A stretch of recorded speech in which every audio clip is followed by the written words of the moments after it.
اولاد اللہ تعالیٰ کی بہت بڑی نعمت ہے۔ انسان جب صاحب اولاد ہوتا ہے تو خدا کی خاص رحمت اس کے شامل حال ہوتی ہے، لیکن اس کے ساتھ ساتھ انسان کے لیے یہ بہت بڑی آزمائش بھی ہے۔ اولاد کے ساتھ ڈھیر سارے مسائل بھی وابستہ ہوتے ہیں۔ ان کے لیے ان کے والد اور ان کی والدہ کے ذمے جو حقوق اللہ رسول نے صلی اللہ تعالیٰ علیہ وسلم عائد فرمائے ہیں، ان کا خیال رکھنا بھی بڑا ہی ضروری ہے۔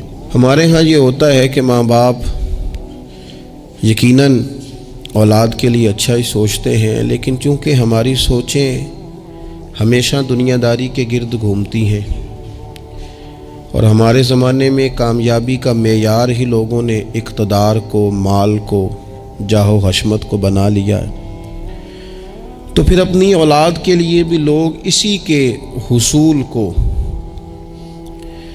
سب سے بڑا سرمایہ سمجھتے ہیں اور ہمیشہ بچوں کی یہی تربیت کرتے ہیں کہ انہیں مال کیسے جمع کرنا ہے، انہیں کس طرح سے معاشرے کے اندر حصول اقتدار کے لیے یا بڑے مناصب کے لیے کوشش کرنی ہے۔ نتیجہ یہ نکلتا ہے کہ ایک عجیب سی مادہ پرستی ماحول میں پیدا ہو جاتی ہے۔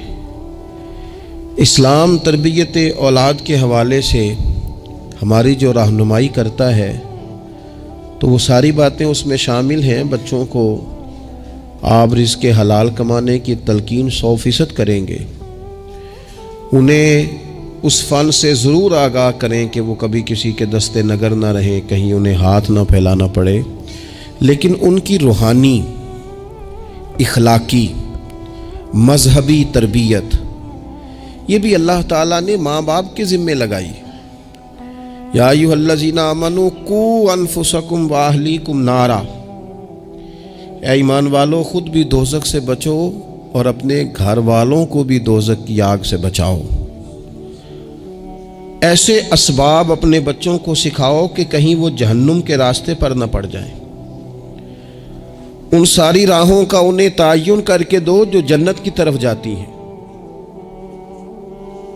ان کی جو اخلاقی زندگی ہے، ان کے کردار و عمل کا جو حسن ہے، اس کے لیے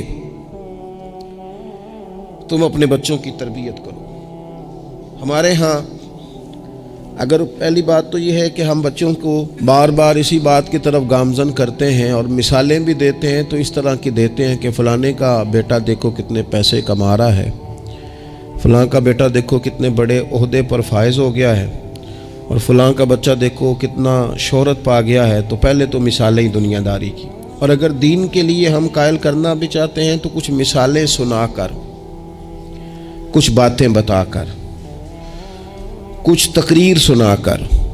تو یاد رکھیے گا تقریریں گھر سے باہر چلتی ہیں، گھر کے اندر عمل چلتا ہے۔ بچوں کی دینی اور روحانی تربیت کرنے کے لیے سب سے پہلے ماں باپ کو دینی اور روحانی زندگی گزارنی پڑے گی۔ بچے جس طرح باپ کو وقت پر ڈیوٹی پہ جاتا ہوا دیکھتے ہیں، انہیں اپنے باپ کو وقت پر اٹھ کے نماز پڑھتا بھی دیکھنا پڑے گا۔ اگر اس کا کاروبار کم ہو جائے، کہیں نقصان ہو جائے، تو جس طرح وہ اسے پریشان اور بے حال دیکھتے ہیں، کاش ایسا ہو نا کہ کبھی باپ کی آنکھوں میں آنسو آئیں اور بچے پوچھیں کہ ابا جی کو کیا ہے، تو اماں کہے پتر تمہارے باپ کو حضور کا مدینہ یاد آتا ہے۔ یہ چیزیں روحانی زندگی جب ہم گزاریں گے تو بڑی جلدی ہمارے بچوں کے اندر یہ چیزیں پیدا ہوں گی۔ لیکن یہ تو نہیں نہ ہو سکتا کہ آپ فصل گندم کی بوئیں اور کاٹنا چاول چاہیں، یہ ممکن نہیں ہے۔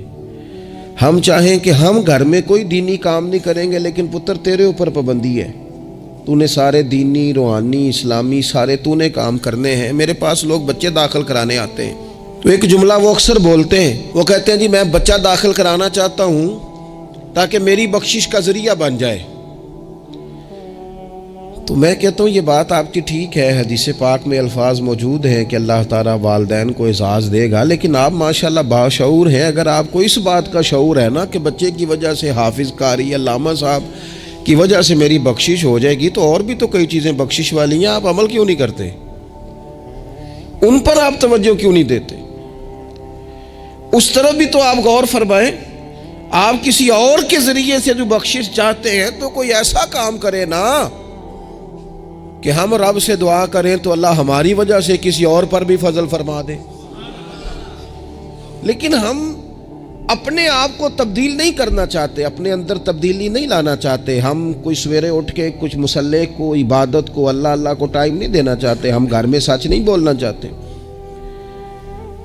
کیا ہمارے بچوں کو خبر نہیں ہے کہ ہم موبائل پہ کیا دیکھتے ہیں؟ کیا بچوں سے یہ بات چھپی ہوئی ہے کہ گھر کے اندر جو مال آتا ہے وہ کس طرح کا ہے؟ کیا ہمارے بچے نہیں دیکھتے کہ ہمارے باپ کا رویہ ہماری ماں کے ساتھ کس طرح کا ہے؟ کیا وہ چیزیں بنظر غائب غور سے ملاحظہ نہیں کرتے کہ ہماری اماں کا رویہ اپنے میکے کے حق میں کیا ہوتا ہے اور باپ کے والدین کے حق میں کیا ہوتا ہے؟ وہ ساری چیزیں جو ہمارے گھر میں ہو رہی ہوتی ہیں وہ بغیر ہمارے بتائے بچے اسے سبق لے رہے ہوتے ہیں. اس رستے کے وہ مسافر ہوتے ہیں جس رستے پر میرے گھر والے چل رہے ہوتے ہیں. تو اپنے بچوں کی اخلاقی تربیت کے لیے سب سے پہلے تو گرمیوں میں دوپہر کو سارے لوگ کی گاؤں میں سویا کرتے تھے تو ایک بچہ، ایک نوجوان موٹر سائیکل پہ نا اس نے بڑا سخت ہارن لگایا ہوتا تھا. تو وہ لاڈلا بچہ تھا، اپنے ماں باپ کا اکلوتی اولاد تھی. تو وہ گلی سے گزرتا تو میری والدہ بڑی ناراض ہوتی، کئی دفعہ برا بھلا بھی کہتی کہ اس کو شرم ہی نہیں آتی، یہ سوتوں کو جگا دیتا، اتنا سخت ہارن لگا دیا ہے. پھر کچھ عرصے کے بعد اس نے وہ ہارن کھیڑ دیا، اسی گلی سے گزرتا لیکن چپکے سے. تو بچہ شرارتیں کرنے والا شرارت چھوڑ جائے تو پھر بھی سوال کھڑا ہوتا ہے کہ کیوں چھوڑ گیا ہے. تو اماں جی کہنے لگی انہوں پوچھتے سے کی ہویا سو.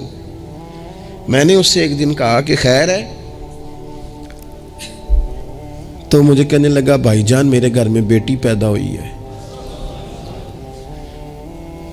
تو میری والدہ نے مینوں تھبکی دے کے کہ پتر ہے ہارن لا چھڑ، تیاں دے پیو انج دے کام نہیں کردے. میں اب صاحب اولاد ہوں تو اگر میرا کردار اس طرح کا ہوگا تو پھر لہجہ کیا ہوگا؟ میں نے چھوڑ دیے سارے کام چونکہ میرے گھر میں بیٹی آ گئی ہے اور میری ماں نے مجھے کہا ہے کہ بیٹیوں کے باپ کا یہ لہجہ نہیں ہوتا. ان کے انداز بڑے شستہ، بڑے صاف ہوتے ہیں چونکہ گھر میں بیٹی نے آنکھ کھولنی ہے، اس نے وہ رنگ دیکھنا ہے. میں ایک دوسری بات بھی آپ کو عرض کرتا ہوں. میں کھانا کھا رہا تھا، گھر کے اندر بیٹھا تھا تو میری گھر والی مجھ سے کہنے لگی کہ باہر بچہ بڑا بلک بلک کے رو رہا ہے مدرسے کا. میں نے کہا جلدی سے بلاؤ. وہ بچہ اندر آیا تو وہ کانپ رہا تھا اور اس کی حالت اس طرح کی تھی کہ شاید تھوڑی دیر میں گر جائے. تو مجھے تو کھانا بھول گیا. میں نے کہا پتر خیر ہے، کیا ہوا کیا ہے؟ تو بولے تو اس سے بات نہ ہو سکے، ہانپتے کامتے تڑپتے ٹوٹتے جملے. وہ میں نے کہا بیٹے کیا بات ہے، چھوٹا سا بچہ ہے. کہنے لگا میں نے گھر ٹیلی فون کیا تھا، میرے ابا جی پھر میری اماں سے لڑ رہے ہیں. حضرت صاحب جب وہ لڑتے ہیں تو ہم چار پائیوں کے نیچے چھپ جاتے ہیں، خوف آتا ہے. میری بہنیں روتی ہیں، ہمیں کسی چیز سے اتنا ڈر نہیں آتا کیونکہ ہمارا والد پھر ہماری اماں کو مارتا ہے. خوف آتا ہے. آج گھر میں نا پھر ابا جی اماں کو پیٹ رہے ہیں. میں نے فون کیا تھا تو بہنیں رو رہی ہیں، آپ دعا کر دیں ہمارے گھر میں سکون ہو جائے. ہم تو اپنے بچوں کی آنکھوں میں آنسو نہیں دیکھ سکتے، پر یہ کس نے رلایا ہمارے بچوں کو؟ ماں باپ نے مل کے. کس نے تباہی کی؟ ان کے خیالات کیوں بکھر گئے؟ اتنا خوف کس چیز نے طاری کیا؟ یہ سکون کس نے چھینا؟ میں نے پھر ان کے والد کو بلایا، گزارش کی اور مجھے امید ہے کہ وہ میری بات بھی سمجھ گئے ہوں گے.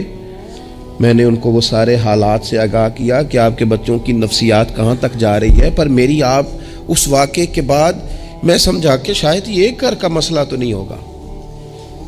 جانے کتنے گھروں میں یوں ہوتا ہوگا، کتنے بچے خوف کی زندگی گزارتے ہوں گے، اللہ جانے اب کیا ہونے لگا ہے. تو اپنے بچوں کی اخلاقی تربیت کے لیے اخلاقی بڑا پیار کرتا ہے باپ اپنے بچے سے. میں صحیح بتاتا ہوں، آپ بڑا پیار کرتی ہے ماں اپنے بچے سے. لیکن یاد رکھنا اس پیار میں کہیں وہ اخلاقی حدود کو کراس نہ کر جائے. یہ دیکھ لینا کہیں آپ کے لاڈ پیار میں کوئی ناجائز بات اس کے منہ سے نکلے کسی کے بارے میں اور آپ اسے قبول کر کے کہیں اسے تباہ نہ کر دیں. باپ میں نے دیکھا ہے یہ کام کرتے ہیں. کہ بچے نے اگر کبھی کوئی تحفہ مانگ لیا ہے اور موقع آ گیا ہے تحفہ دینے کا تو باپ اوور ٹائم بھی لگاتا ہے. والد کہتا ہے اپنی فیکٹری کے مالک سے کہ میں تھوڑے تھوڑے کٹوا دوں گا پر مجھے بچوں کے لیے گفٹ خریدنا ہے، ان کے کپڑے بنوانے ہیں. بڑی جان جوکھوں میں ڈالتا ہے اور وہ کہتا ہے کہ میں اپنے بچوں کو مایوس نہیں دیکھنا چاہتا، میں اعلیٰ سے اعلیٰ چیز بھی لاؤں گا. پر آپ کو پتہ ہے اللہ کے پیارے رسول علیہ السلام نے فرمایا کسی باپ کا اپنے بیٹے کے لیے، اپنی بیٹی کے لیے سب سے بہترین تحفہ یہ ہے کہ وہ اپنے بچوں کو اچھا ادب سکھا دے. یہ سونا تحفہ دیا ہے باپ نے کہ اس بچے کو اس نے اچھی تربیت سے روشناس کرا. یہ خوبصورت تحفہ سونا ایک کمال کر دی والد نے کہ اس نے اپنے بچے کے آداب زندگی میں ایک اچھے ادب کا اضافہ کیا. آپ نہ ہزاروں کا لاکھوں کا تحفہ لے کے آئیں لیکن اس کی اخلاقی تربیت کریں، اس کے کردار میں جاذبیت پیدا کریں. ہو نہ آج بھی کوئی ماں ایسی جو غوث پاک کی ماں کی طرح کہے پتر بھوک کاٹ لینا پر جھوٹ نہ بولنا. ہو نہ کوئی ماں آج بھی ایسی جو بابا فرید کی ماں کی طرح یہ کہے پتر تجھے شکر پسند ہے پر ملے گی تب جب تو نماز پڑھ کے مصلی اٹھائے گا. ہو نہ آج بھی کوئی خواجہ بختیار کاکی کی ماں جیسی ماں جو سارا دن گھر میں سپارے پڑھتی رہے اور 15 سپارے یاد ہوں اور صبح شام پڑھے. او خدا کے بندو کچھ چیزیں ایسی ہیں جو کردار کی روشنی سے نور پاتی ہیں، جو صرف عمل کے حسن سے دنیا کو حسین کر دیتی ہیں. بچوں کی روحانی تربیت، اخلاقی تربیت. ہم نا جو بچوں کو سبق دے رہے ہیں وہ محدود زندگی کا دے رہے ہیں. ہم مسلمان ہیں، ہمیں ہمارے دین نے کہا ہے کہ زندگی 60-70 سال کی نہیں، اس کے بعد بھی ایک زندگی ہے جو ہمیشہ رہنے والی ہے، ختم نہ ہونے والی ہے. ہم نے بچوں کو جتنے اسباق پڑھائے ہیں وہ دنیاوی زندگی کے لیے، روزی روٹی کے لیے، کاروبار کے لیے، شادی نکاح کے لیے. لیکن ہمیں ہمارے دین نے کہا ہے کہ انہیں وہ سبق بھی دو جو قبر میں بھی انہیں کامیاب کرے. قُوْ أَنفُسَكُمْ وَأَهْلِيكُمْ نَارًا، خود بھی دوزخ کی آگ سے بچو گے اور اپنے بچوں کو بھی بچاؤ گے. یہ اہتمام کرو. تو وہ خاص خوبصورتی جو ہمارے دین نے کہا ہے کہ ان کی اخروی زندگی میں ان کے کام آئے. دیکھیں نا نبی پاک صلی اللہ تعالی علیہ وسلم نے 3 چیزیں ہمارے ذمے لگائیں. فرمایا اپنی اولاد کو سکھاؤ. یہ باپ کے ذمے لگائی ہیں حضور نے چیزیں، ماں کے ذمے لگائی ہیں. فرمایا یہ اپنی اولاد کو سکھاؤ. 3 چیزیں. یا رسول اللہ صلی اللہ علیہ وسلم کون کون سی؟ فرمایا ایک تو اپنی اولاد کو اپنے نبی کی محبت سکھاؤ. اس کا مطلب ہے ابا کو نعت پڑھنی چاہیے نا، اس کا مطلب ہے اماں کو نعت آنی چاہیے نا، اس کا مطلب ہے حضور کے قصیدے یاد ہونے چاہیے نا، اس کا مطلب ہے نا کبھی بازو تھام کے باپ کہے نا پتر چل آج فلان جگہ تجھے لے جاؤ وہاں مدینے والے کی باتیں ہوں گی. اس کا مطلب ہے کہ اسے باپ کو ان سارے رستوں کا تعین تو بیٹے کا بازو تھام کے اسے کتنی جگہوں پہ لے گیا ہے.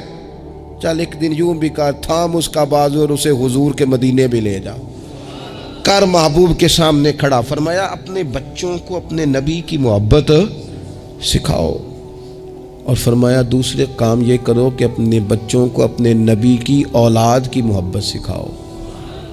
سکھائی حضرت عمر نے جناب عبداللہ ابن عمر کو محبت، تو پھر انہوں نے محبت کی. اپنی اولاد کو اپنے نبی کریم کی اولاد کی، اہل بیت کی محبت سکھاؤ. اور تیسرا حضور نے ذمہ لگایا کہ اپنے بچوں کو قرآن پاک کی تلاوت سکھاؤ. یہ ماں باپ سکھائیں، پہلے خود سیکھیں پھر اپنے بچوں کو سکھائیں. انہیں کہ پتر آ بیٹھ میرے پاس بیٹھ کے قرآن شریف پڑھ، میں تجھے پڑھاتا ہوں. تلاوت کلام مجید تو ہر مسلمان کے لیے صحیح تلفظ سے سیکھنا ضروری ہے، تو پہلے سیکھیں پھر سکھائیں. تو ان کی اخلاقی تربیت، روحانی تربیت، 2 انسان کی تربیت کے مزاج ہوتے ہیں. ایک اس کی ظاہری تربیت ہوتی ہے، ایک اس کی باطنی تربیت ہوتی ہے. اس کے ظاہر کا بھی خیال کریں. نبی پاک علیہ السلام کے سامنے ایک بچہ کھانا کھا رہا تھا تو جہاں سے مرضی کھا رہا تھا، تو اللہ کے پیارے رسول صلی اللہ تعالیٰ علیہ وسلم نے فرمایا سیدھے ہاتھ سے کھاؤ اور اپنی سائیڈ سے کھاؤ، اللہ تمہیں برکت عطا کرے گا. بچوں کو اخلاق کا، آداب کا طریقہ بھی بتایا جائے. ہمارے ہاں نا شادی سے واپس آ کر، محفل سے واپس آ کر بچوں کو ڈانٹا جاتا ہے کہ آج تو آپ نے بڑی انسلٹ کرا دی، آپ کو روٹی نہیں کھانی آئی۔ تو بھئی یہ بچوں کو آپ ڈانٹے نہیں، یہ تو آپ کو چاہیے تھا کہ اس سے پہلے سکھایا جاتا کہ کھانا کیسے ہے، بیٹھنا کیسے ہے، جانا کیسے ہے، کسی سے سلام کلام کیسے کرنا ہے۔ یہ ڈانٹنے کی بات ہے؟ یا استاد کو چاہیے تھا کہ اپنی کارکردگی پر غور کرتا، بجائے اس کے کہ اپنی کارکردگی کو دہرایا جائے۔ الٹا آپ اس شخص کو ڈانٹ رہے ہیں جو زیر تربیت ہے۔ اور پھر بعض اوقات یہ ہوتا ہے کہ بچوں کو اس طرح ڈانٹا جاتا ہے، ہمارے صوفیاء نے لکھا ہے جب بچے پہ غصہ آئے تب اسے سزا نہیں دینی، ایک دن بعد سزا دو یا کچھ گھنٹوں کے بعد، اس لیے کہ غصے میں جو سزائیں دی جاتی ہیں وہ حد سے کراس کر جاتی ہیں۔ بچوں کو مناسب انداز میں سزا دینا بھی شریعت میں موجود ہے۔ سب سے زیادہ حضور پیار کرتے ہیں امت سے، لیکن نبی پاک صلی اللہ تعالی علیہ وسلم نے فرمایا 7 سال کے بچے کو نماز کا کہو اور 10 سال کا نہ پڑھے تو سزا دو، اسے مناسب حد تک تنبیہ کرو، سزا دے کے بھی پڑھاؤ، چونکہ عمر ایسی ہوتی ہے آپ کو فصل کو پانی بھی دینا پڑتا ہے اور جڑی بوٹی کو کاٹنا بھی پڑتا ہے۔ اب کو بندہ کہ نہیں میں بڑے مہربان طبیعت کا مالک ہوں جی، میں جڑی بوٹی کیسے کاٹوں؟ تو بھئی جڑی بوٹی کو کاٹنا بھی فصل سے پیار ہی ہے، اس پر بھی توجہ ہونا چاہیے۔ ایک مناسب مقدار میں آپ کسی چیز کو بھی رکھیں، افراط اور تفریط سے پاک، بچے کو مناسب حد تک آپ تنبیہ کریں، اس کی ظاہری باطنی تربیت پر توجہ دیں۔ حضرت عمر بن عبدالعزیز رحمۃ اللہ علیہ کے والد مصر میں ہوتے تھے، اور جناب عمر بن عبدالعزیز حضرت صالح بن کسان رحمۃ اللہ علیہ ایک محدث تھے، ان کے پاس مدینہ طیبہ میں تعلیم حاصل کرتے تھے۔ تو آپ نے اپنے استاد صاحب کے پیچھے عصر کی نماز پڑھی تو ایک رکعت آپ کی لیٹ تھی، اٹھ کے آپ نے نماز پوری کی تو حضرت صالح بن کسان محدث تھے، عالم تھے، حدیث پاک کو جاننے والے، وہ حضرت عمر بن عبدالعزیز سے کہہ رہے ہیں بچپن ہے اور والد مصر میں۔ انہوں نے پوچھا بیٹا کہاں تھے؟ نماز میں ایک رکعت میں نے دیکھا کہ آپ نے دیر سے نماز پڑھی ہے۔ تو عرض کرنے لگے میں حضور کنگھی کر رہا تھا۔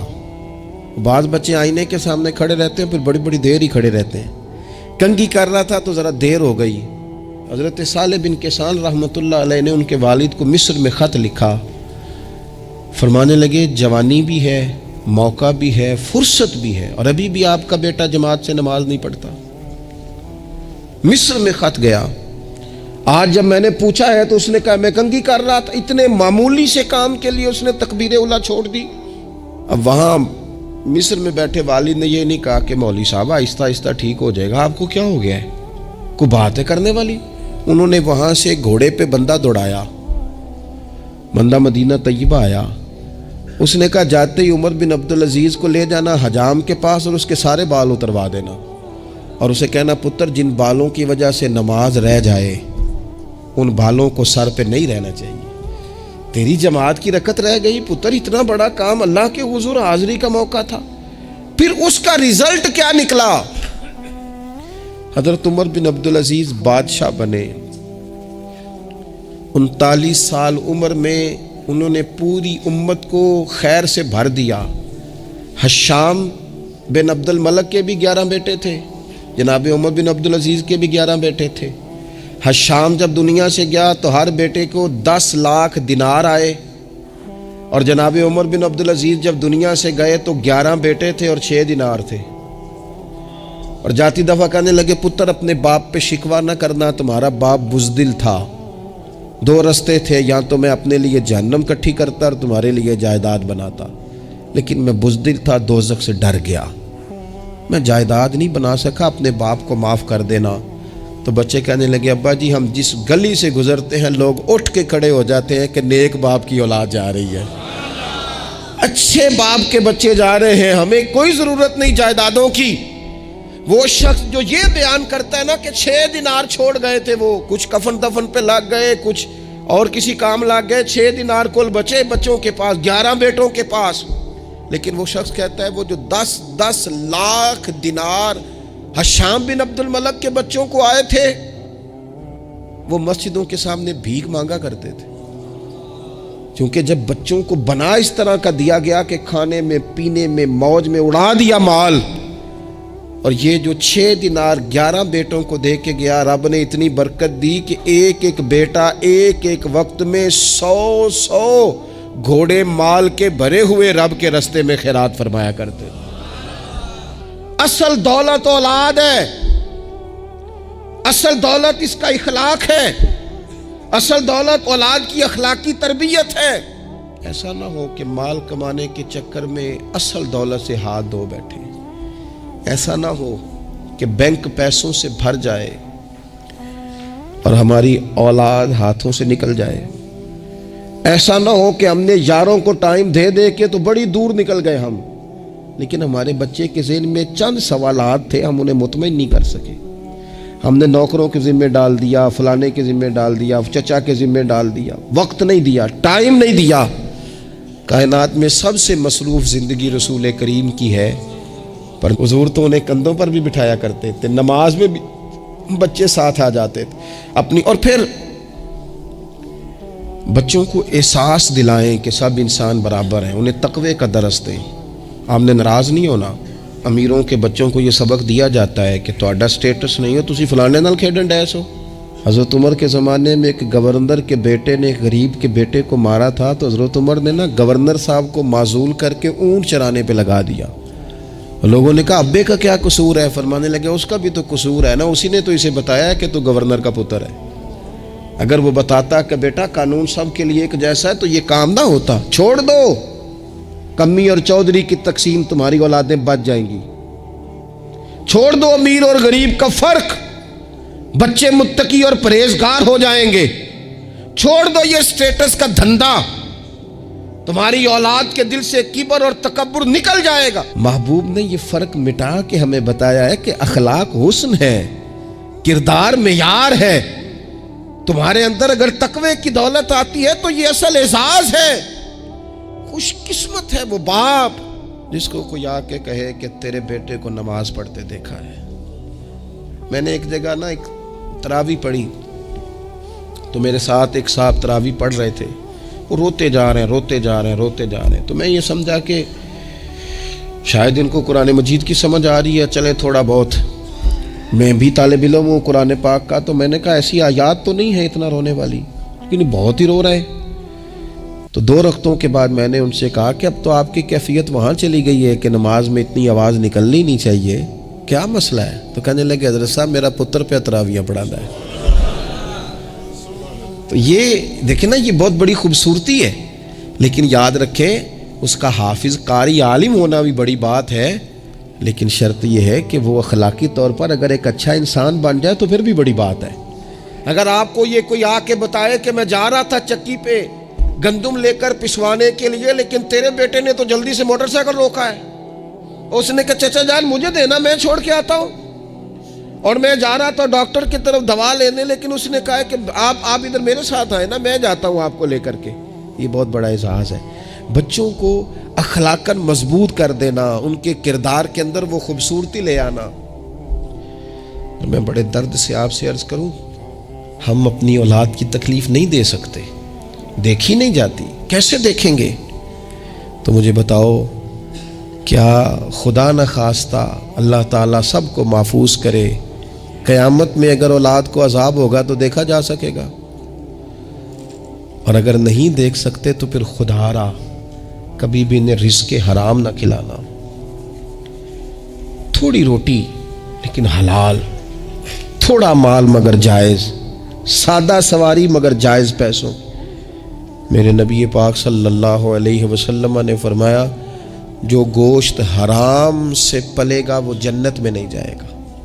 اپنے بچوں کے لیے رزق حلال کا بندوبست کریں، جس طرح ڈھونڈ کے لاتے ہو نا بچوں کے لیے اچھا گوشت، ڈھونڈ کے لاتے ہو نا بچوں کے لیے وہ غذا جس میں ملاوٹ نہ ہو، ڈھونڈ کے لاتے ہو نا بچوں کے لیے وہ والا کھانا جو غیر معیاری نہ ہو، معیاری ہو، ڈھونڈ کے لاتے ہو نا خالص چیزیں اپنے بچوں کے لیے، اسی طرح ان کے لیے طیب اور طاہر رزق بھی لے کے آؤ، تاکہ ان کے اندر روحانیت پیدا ہو، تاکہ تقوی کی روشنی دوڑے۔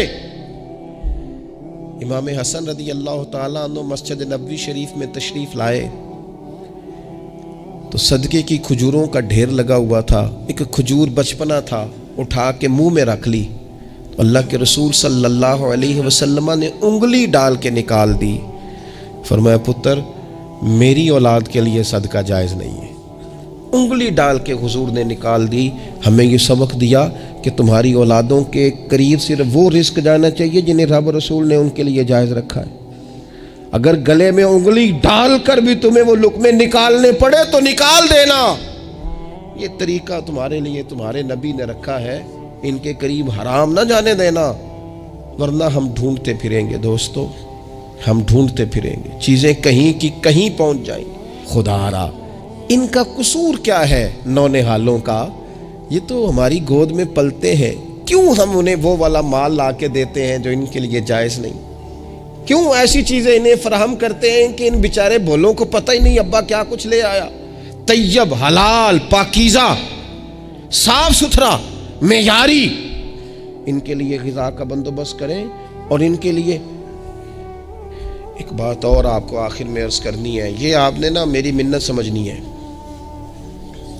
اس طرح بچوں کو نسخے بتاتے ہیں نا کمائی کرنے کے، اس طرح انہیں ہنٹس دیتے ہیں نا دنیا میں چھا جانے کے، اس طرح آپ اپنے بچوں کو وظیفے بتائیں، انہیں اذکار کی فضیلت والد صاحب بتائیں۔ کیوں؟ کہ یہ میرے نبی پاک کا طریقہ ہے صلی اللہ تعالی۔ دیکھو نا حضور کے دروازے سے سب کو سب کچھ ملتا ہے نا، اور صحابہ کہتے ہیں جو چیز نہیں سنی نا کبھی وہ لفظ نہیں ہے، یہ لا نہیں ہے، یہ سنا ہی نہیں کبھی۔ لیکن نبی پاک صلی اللہ تعالی علیہ وآلہ وسلم نا سحری کے وقت سیدہ فاطمہ آرام فرماتی، سحری کے وقت، تو حضور نے ہماری تعلیم کے لیے، ہمیں سمجھانے کے لیے بیٹی کو پاؤں سے پکڑ کر اٹھایا، فرمایا فاطمہ اٹھو، یہ تو رب سے رزق مانگنے کا وقت ہے، اٹھو، طلوع فجر سے طلوع صادق تک اللہ تعالیٰ رزق تقسیم کرتا ہے، اٹھو مصلے کو آباد کرو۔ شاید یہی وہ سبق تھا کہ امام حسن کہتے ہیں پھر میں نے اپنی ماں کو ساری رات ہی مصلے پہ دیکھا،